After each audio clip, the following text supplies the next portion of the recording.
साथियों, आपका हमारे चैनल पर एक बार स्वागत है। आज मैं आपके लिए लेकर आया हूँ एमपीपीएससी प्री की यूनिट फर्स्ट से आपका लोक सम्मान मतलब कि मध्य प्रदेश के लोकगीत। ठीक है ना। तो पहले आप ये जान लीजिए मध्य प्रदेश के लोकगीत है क्या, ये कैसे होता है, हर जिले में होता है या फिर इसके लिए क्षेत्र डिवाइड होते हैं। तो इसके लिए क्षेत्र डिवाइड होते हैं, वो 4 क्षेत्र होते हैं। ठीक है ना। पहला होता है आपका देखिए मालवा हो गया, ठीक है ना। फिर दूसरा क्या हो गया, बुंदेलखंड हो गया, क्या हो गया, बुंदेलखंड। और तीसरा क्या हो गया, बघेलखंड। और चौथा हो गया आपका निमाड़ अंचल। मतलब 4 अंचलों में बटा होता है, ये 4 अंचलों में बटा होता है। एक हो गया निमाड़। तो ये ध्यान रखिए कि आज हम मध्य प्रदेश के जो लोकगीत पढ़ने वाले हैं वो निमाड़ अंचल के पढ़ने वाले हैं। ठीक है ना। ये समझ लीजिए, ये टॉपिक मेंशन है आपके एमपीपीएससी प्री पे, इसको आप जरूर ध्यान रखिएगा। मैं एक ट्रिक के माध्यम से आपको ये सारी चीजें याद करवाने वाला हूँ। ठीक है ना। इसको याद जरूर करना है आपको। ठीक है। तो सबसे पहले देखिए लोक समा फागना, लोक समा फागना। ये ट्रिक आपको कम से कम 5 बार बोलना है तो आपको याद हो जाएगी। ठीक है ना। लोक का मतलब क्या होगा, यहाँ पे लोकगीत होगा, मतलब मध्य प्रदेश के लोकगीत पढ़ रहे हैं हम। ठीक है। इसके बाद का मतलब क्या होगा, ये देखिए का मतलब क्या होगा, कलगी तुर्रा।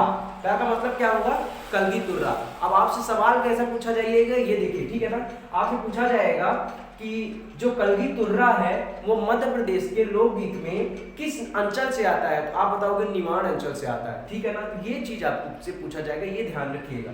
और आप देख लीजिएगा 2014, 15, 16 इसमें मध्य प्रदेश के संगीतकार, मध्य प्रदेश के जनजातीय व्यक्तित्व, मध्य प्रदेश का लोकगीत, इससे सवाल जरूर पूछे गए हैं। आप पिछले एमपीपीएससी प्री के पेपर उठाकर देख सकते हैं। तो ये आपको याद करना कठिन होता होगा, इसलिए एक छोटी सी ट्रिक नहीं कह सकते इसको, ये याद आप इससे आसानी से कर सकते हैं। अगर आपने कोई ट्रिक बनाई है तो आप उससे पढ़ाई करिएगा। तो ये समझिए कलगी तुर्रा। ठीक है ना।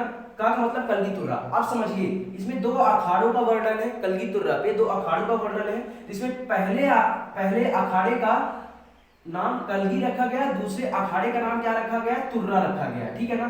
फिर आता है अगला नंबर सा का। तो सा का मतलब क्या है बेटा, देखिए संत सिंगा जी। सा का मतलब संत सिंगा जी। ठीक है ना। संत सिंगा जी की जो शैली है, ठीक है ना, जो गीत है वो ऊंचे स्वर पर रहते हैं। क्या किसमें रहते हैं, ऊंचे स्वर में। लेकिन किसमें रहते हैं, किस शैली, ये मृदंग और झांझ के साथ ऊंचे स्वर में रहते हैं। ठीक है ना। फिर अगला मतलब माँ का है। माँ का मतलब क्या है, मसान्या का खाग्यो। ठीक है ना। तो नृत्य के बाद या नृत्य के अवसर पर गाया जाता है जब किसी की मृत्यु होती है। ठीक है ना। देखिए फिर अगला वर्ड है माँ। माँ का मतलब क्या होता है, फाग। माँ का मतलब क्या होता है, फाग। जो होली में फाग गाया जाता है उससे संबंधित है। ठीक है ना। फिर होता है गा। देखिए गा, अगला वर्ड है गा। गा का 3 मतलब मैं बताऊंगा। गा का मतलब है गरबा, गरबी, गबलन। हमारे साथ बोलिए गरबा, गरबी, गबलन। ठीक है ना। गरबा, गरबी, गबलन। अब देखिए गरबा का मतलब तो आप जानते हैं, जब हमारे यहाँ नवरात्रि होती है, इस समय पे नवरात्रि भी चल रही है हमारे मध्य प्रदेश पे। तो आप ये देखिए गरबा पर हमारे जो क्या कहते हैं, हमारी महिलाएं हमारे घर की होती हैं, उसमें वो इसमें बढ़ चढ़कर हिस्सा लेती है। ठीक है ना। फिर गरबी का मतलब होता है पुरुषों के साथ मृदंग के साथ इसको गाया जाता है। ठीक है ना। अगबलन का संबंध जो है ये कृष्ण लीला से। ठीक है। अब इसके बाद आता है ना। ना का मतलब 2 शैलियों से है। एक आपका निर्गुड़ी गायन से है जिसको नारदीय भजन कहा जाता है। एक ना का मतलब क्या है, निर्गुड़ी गायन से है जिसको नारदीय भजन कहा जाता है।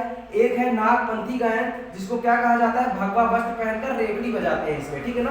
कौन सा वस्त्र पहनकर, भगवा वस्त्र पहनकर रेवड़ी बजाते हैं। तो मैंने आपको 9 चीजें देखिएगा, ये आपका हो गया 1, 2, 3, 4, 5, 6, 7, 8 और ये 9।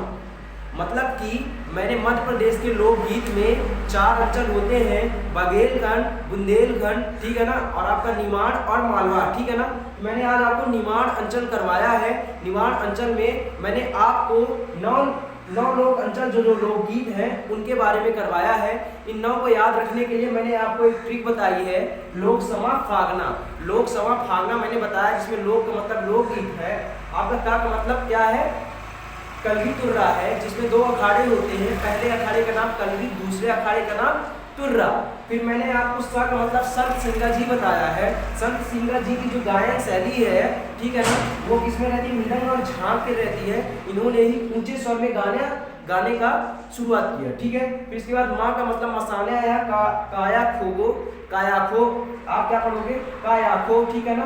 फिर इसे मृत्यु के बाद या इसके अवसर पर गाया जाता है। फा का मतलब फाग होता है, फाग से यानी ये होली पर गाया जाता है, ठीक है ना, होली के अवसर पर।